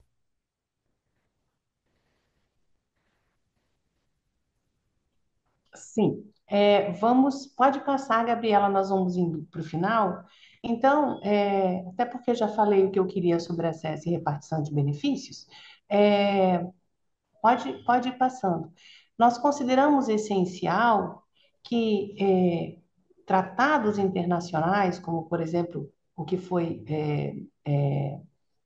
celebrado no ano passado em Genebra, e que não são assinados pelo Norte Global, Mhm.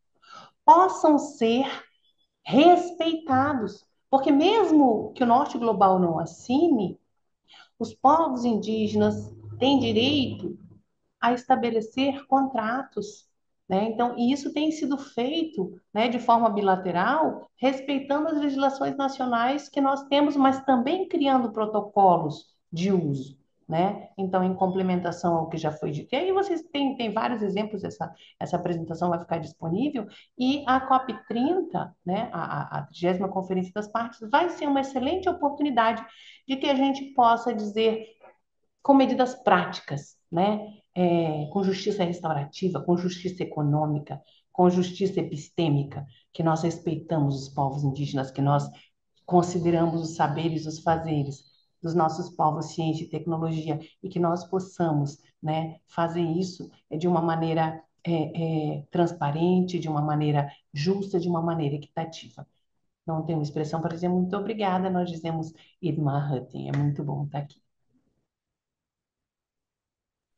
Thank you very much, Fernanda. And again, my apologies for interrupting. But I should make 2 points.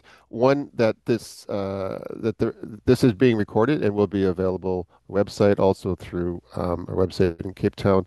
Um, and I'm assuming that I'm not sure if we've discussed this, speakers, but I would assume that all the presentations, even if you had to run through them very quickly, your presentations, your visuals will be available too for people to access, so they can further delve into material that perhaps you weren't able to get to because of time. We have waiting very patiently Henry in the background. But Henri, before we go to you, I'd just like to like 3 minutes or so for a couple of questions, and I think you'll enjoy them as well. So thank you again for your patience. This is from the Philippines, from Ping. What role does ABS play in the broader bioeconomy? How is ABS included in the broader bioeconomy goals of specific South Africa and Brazil? And then he notes noted that also in the Philippines we have a 17-step FPIC process that has deterred initiatives on ABS related to TK. 17 steps presumably is a problem. What experience has there been in South Africa and Brazil with this? So the role of ABS playing in the broader bioeconomy, and how does that happen in either Brazil or in South Africa? It's a good question. As I mentioned, we have two different strategies under two different government departments. We have a bioeconomy strategy and policy and a biodiversity-based economy strategy. Under Environment Affairs, the other one's under Science and Technology. Right. They have quite different objectives. The bioeconomy strategy is very much geared towards the biotech industry and sort of much more of a technology focus, whereas obviously the biodiversity-based economy is much more centered around biotrade. Yeah. And I think what falls between the gaps is a focus on science, actually, Mm. science and biodiversity. There's not a lot of agreements that have been negotiated linked to the initial intent of the CBD, which is around genetic resources and sort of bioprospecting of those genetic resources, linked to scientific partnerships and really strengthening scientific partnerships, which is where a lot of the non-monetary benefit sharing comes in and has been done, I think, really successfully, but is often not framed as access and benefit sharing. So that sort of, I think, straddles both. I think we're going to see perhaps some advance in the intersection between the two now that we're entering the DSI discussions, because that is something that connects the two, I think, quite well. So, yeah, I don't know if that answers your question, but I hope that it gives us some pointers. Thanks. Thank you very much, Rachel. I think that was quite clear.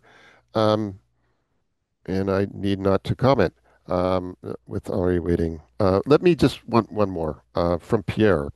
Can any of the speakers, so this is to all of you, identify an example where a good ABS process has resulted in the development and successful commercialization of a brand new natural product or ingredients based on TK and resources accessed through FPIC? All the examples I've heard so far were commercialized decades ago or even centuries ago by settlers following extractive colonial methodologies.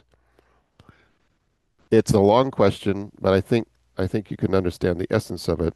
So again, examples where good ABS processes have resulted in the development and successful commercialization of a brand new natural product or ingredients based on TK and resources accessed with FPIC.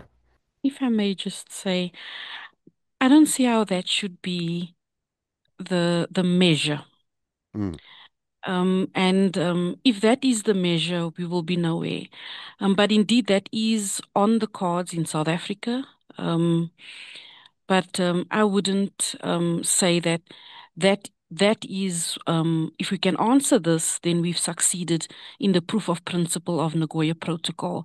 As I Mm. mentioned in my introduction, there is the aspect of building the relationships and the redress and so on. So I think this question is a little bit to throw the cat in the bag or something, or to create some stir, but I think we are doing fairly well in terms of what we have at hand to implement the Nagoya Protocol. Thank you. Thank you very much, Natalie.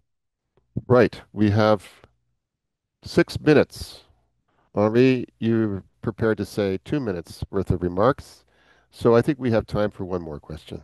Eu, eu, Eliane, é, go ahead. temos ainda o Henri para falar, né? Mas é só uma observação. Acho que é diferente processos de ABS que seguiram a legislação, nós temos muitos, e processos de ABS que podem ser considerados casos de sucesso, casos bem-sucedidos. Acho que são dois pressupostos diferentes. E aí no chat eu respondi informando que eu particularmente não conheço um caso que eu considere um caso de sucesso, mas existem muitos casos que seguiram a legislação, porque muitas vezes, no caso brasileiro, principalmente a legislação é bastante restritiva sobre as possibilidades. Então, o sucesso seria realmente se a gente alcançasse os objetivos da convenção, conservação da biodiversidade efetiva, repartição justa e equitativa de benefícios. And now, last but not least, it's my genuine pleasure to introduce my good friend and someone well known to everyone within Brazil and beyond. Uh, Henry, you have the floor, please. And thank you again. Thank you, Tim. Thank you, everyone. Eu farei minha apresentação em português. e já começo a rigor agradecendo, porque é tão raro, né, a oportunidade de falarmos na nossa própria língua, né, o que muitas vezes já denota as dificuldades de acesso aos debates, né, o que dirá um caso como o Brasil, em que a língua portuguesa ela é apenas mais uma das línguas, e como bem nos recordou Fernanda Caingang, minha professora Fernanda Caingang, nós Hum. temos aí algo em torno de mais 270 línguas indígenas e línguas de origem africana. No Brasil também se fala Quimbundo, Nagô, Banto e Yorubá, e eu acho que talvez a partir das apresentações que foram feitas hoje mostram que a África do Sul e o Brasil detêm não só características semelhantes, países mega diversos, países com povos e comunidades tradicionais que detêm direitos, com estados que vêm trabalhando justamente para a garantia desses direitos, mas também países que têm desafios comuns, que é justamente o desafio que nos junta aqui hoje, que é como garantir, né, pegando a final da fala da minha querida professora Eliane também, os três objetivos da convenção, né? Ou seja, como vamos conseguir manter essa biodiversidade, manter essa sociodiversidade, promover o uso facilitado dos recursos genéticos para geração de pesquisa, para geração de inovação, para geração de produtos, emprego e renda, garantindo direitos, né? Respeitando os direitos dos povos e das comunidades tradicionais. Eu queria, antes de tudo, também agradecer mais uma vez essa iniciativa liderada pelas queridas colegas professora Rachel e professora Sara, e com outros colegas que aqui fazem parte também, que é essa de repensar, né, o ABS, como a gente chama, porque, de fato, passados 30 anos da instituição da convenção, a gente não alcançou ainda os objetivos e é até triste, muitas vezes, a gente perceber que, embora esse tema esteja aí em discussão há mais de 30 anos, parece que ainda faz falta a gente ter que justificar o porquê da repartição de benefícios, justificar o porquê do respeito ao consentimento prévio informado, né? E repensar, às vezes, o ABS é repensar as relações, né? Que, no fim das contas, tudo que nós estamos discutindo aqui, ela se resume à regulação de relações assimétricas. Você tem de lado empresas, você tem institutos de pesquisa, e de um outro lado você tem muitas vezes povos e comunidades tradicionais que nem mesmo a língua oficial do país falam, né? Então, foi justamente por isso que o Brasil, né, e aqui já encaminhando para o nosso tema da bioeconomia, ele fez uma curva, né, completamente de 90 graus, vamos dizer, né, fizemos uma curva de 180 graus, a rigor, né, que saímos de um modelo de legislação extremamente focada no comando e no controle, e você ter uma lista de exigências atendidas antes mesmo do início de uma pesquisa, para um outro extremo, né, que é um modelo em que você tem basicamente regulação de resultados, e, ao mesmo tempo, uma legislação que, ao meu ver, facilitou muito o uso da biodiversidade, mas deixou muito a questão dos direitos de povos indígenas e comunidades tradicionais por serem conquistadas, muitas vezes, ainda fora da lei. A lei ela tem 50 artigos, o nosso decreto que regulamenta tem 120 artigos. Isso demonstra a complexidade desse tema, né? A gente sempre tem esse termo justiça e equidade surgindo nos debates, são as palavras mais bonitas dessa agenda de ABS e talvez as mais impossíveis de serem alcançadas pelas razões que eu comentei aqui, né? Os números que o Brasil possui em relação à sua lei de ABS, como já foi dito aqui, ela não, nossa lei não fala de biocomércio, né, de biotrade, mas de bioprospection, né, de bioprospecção. E os números que o professor Porro comentou, e depois complementado também, desculpa, apresentado também pela professora Eliane, mostram números expressivos. mas quando a gente fala em repartição de benefícios, esses números não são tão expressivos, né? Ele não dá conta do tamanho do desafio como um país mega diverso como o Brasil tem de implementar políticas de conservação da biodiversidade. E aí, alinhado também ao que foi comentado desse momento em que o Brasil vive, de se instituir uma política de bioeconomia, mas não é qualquer bioeconomia, fazendo coro aqui também ao que comentou a professora Fernanda Caigang, é uma bioeconomia que reconhece direitos, é uma bioeconomia que utiliza a biodiversidade nativa como um motor para o desenvolvimento econômico. Nós chegamos a um ponto, no caso da nossa lei de ABS, que fizemos uma escolha, né? E aqui eu concluo, meu querido amigo Tim, nós saímos de uma legislação que tinha como objetivo gerar benefícios para serem arrecadados e depois repartidos, para uma legislação que nós entendemos que ela tem que criar um ecossistema justo, respeitoso, né, equitativo, que vai gerar novas formas e novas relações de comércio, novas relações de pesquisa entre usuários e provedores, detentores de conhecimentos tradicionais. E aqui eu comento que esses números que o Brasil tem, embora sejam interessantes, eles não são suficientes. Isso se refere ao fato de que o nosso modelo hoje basicamente está sendo alimentado por instituições brasileiras, né? Como bem comentou algum colega aqui, o Brasil está caminhando agora nesse próximo semestre, que já se inicia semana que vem, né? Quer dizer, depois de amanhã, em agosto, o lançamento da nossa versão em inglês da plataforma eletrônica de registro de resultados, o SISGEM. Isso virá junto a também a conclusão da regulamentação do protocolo de Nagoya, como bem comentou a professora Eliane. Nós ainda não indicamos os checkpoints, mas obviamente quando se lê a legislação brasileira, eles já estão dados, né? Eles não estão apontados oficialmente para os termos do protocolo de Nagoya.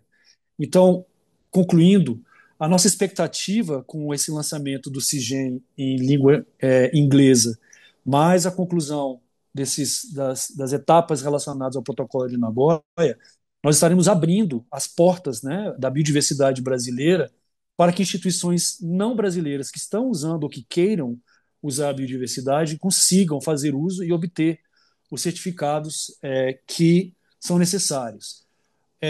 E aí, como última fala, é importante que a gente destaque que o modelo brasileiro ele está sendo implementado não na velocidade que nós gostaríamos, até porque o Brasil passou por um processo político extremamente conturbado, para não dar outros adjetivos, no governo que nos antecedeu, mas também pautado sobre o princípio da participação e da construção coletiva. O Fundo Nacional de Repartição de Benefícios, a gente tem que destacar, ele tem 50% do seu conselho diretor integrado por representantes de povos indígenas, comunidades tradicionais, beneficiários da lei. Então, todo passo que o fundo dá, ele dá junto com os beneficiários, né? E aí, da mesma forma, o CEGEM, que é a autoridade nacional competente, conta com participação também de representantes da academia e das empresas, porque a nossa aposta, enquanto modelo brasileiro, é a da construção participativa e coletiva. Nem todos ficaram felizes, isso é óbvio, porque é uma construção coletiva, mas eu gosto muito de uma frase que me deram alguns anos atrás, quando eu casei, que dizia basicamente, eu não estou mais casado, mas a frase segue, né, que basicamente diz que quem anda só anda mais rápido, mas quem anda acompanhado anda mais longe, vai mais longe. E é um pouco esse o espírito que governa a nossa implementação da legislação brasileira. A gente pode estar dando passos lentos, mas estamos dando eles na expectativa que são passos sólidos e que nos entregarão ao longo prazo o modelo de ABS alinhado com o modelo de bioeconomia que nós queremos, que reconhece, que valoriza e que respeita povos indígenas, comunidades tradicionais e a biodiversidade, que embora no Brasil ela não seja um sujeito de direito, em outros países, quem sabe um dia o Brasil alcança isso, né? Ela é um sujeito de direito e deve ser assim respeitado. Então, obrigado pela sua paciência, Tim, e queridos colegas, estou à disposição aqui. Muito obrigado. Thank you very much, Henri. You have so eloquently anchored this discussion today, and Natalie has so eloquently initiated it. So thank you very much. I wasn't. I'm a bit surprised that you mentioned your marriage in your address, but there was a good reason for that, and um, I think your point is very clear, and it applies to not just Brazil and South Africa, but to others. So I know everyone was listening, and I certainly hope that will be captured absolutely. So thank you for that. Before signing off, I should mention again that there will be more webinars. This is the first, the inaugural webinar. So do stay tuned, and you'll be hearing from us, and also things are available on the Rethinking website. Um, the dates have not yet been fixed, I believe, but they shortly will be. I should thank some people, especially, of course, in particular, all of our experts, our speakers, our friends.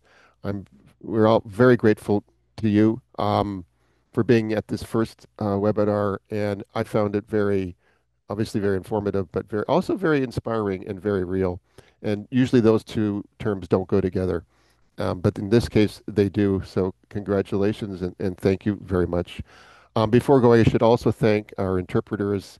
It's one of the most difficult, as you know, maybe beyond being an ABS focal point, it's one of the most difficult jobs in the world, but also one of the most, as is an ABS focal point, one of the most critical ones, quite sincerely. So thank you very much. I also want to thank Gabby for being behind the scenes and making it happen. And finally, thank you everyone to watching and participating and in the chat. Very much appreciated, and I look forward to seeing you again. So thanks again. Obrigado. Ciao.